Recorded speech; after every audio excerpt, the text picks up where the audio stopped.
And from Venezuela, we shift focus to Colombia and the pet project of the former mayor of Bogota. Zero waste was one of the main causes of Bogota's mayor, Gustavo Petro, and it in fact led to his downfall. In 2012, federal officials forced Petro out of office for allegedly mismanaging the trash collection service. 2 years later, the project is still a work in progress. So what is it that made Gustavo Petro's waste management system so controversial, and how is it working today? Michelle Begue has the details. The Doña Juana landfill, one of the largest in Latin America, serves the 8 million people living in Bogota, Colombia. Operating 24 hours a day, 7 days a week, Doña Juana handles an average of 6,500 tons of solid waste per day.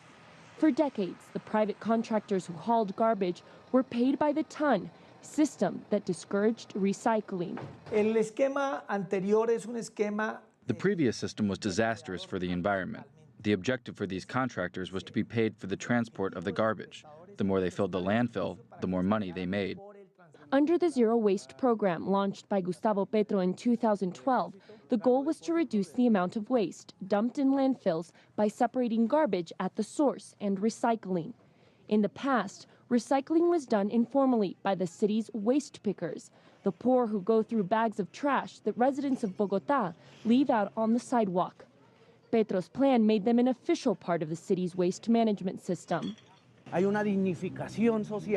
Socially, we win. We are dignified and are recognized as the men who recycle. And even more, if we have been trained, we can say, listen, you are ruining our planet for not separating the trash. Wilson Leon is one of the 3,000 garbage pickers in Bogota who are now paid by the government to transport recyclable waste to warehouses. But there are an estimated 15,000 waste pickers in the city. The goal is to have all of them on the government's payroll.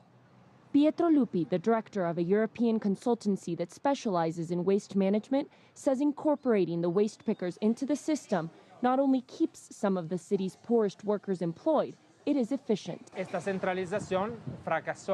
The centralization of waste management in Europe failed, and now they are moving towards working back to models that are very similar to the work done by the original informal workers.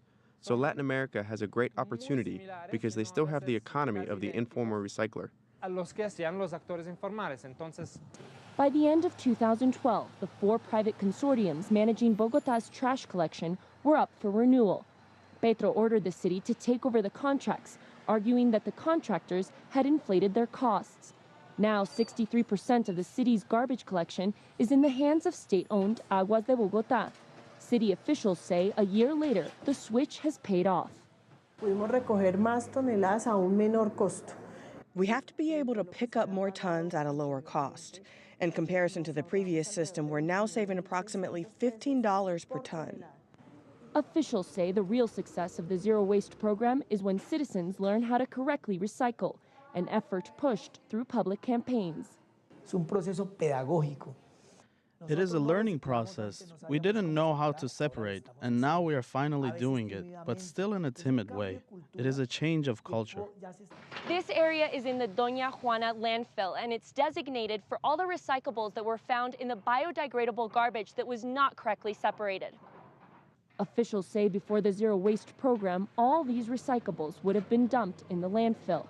But the program has experienced problems, ones that you could smell. In the beginning, tons of garbage were left on the street.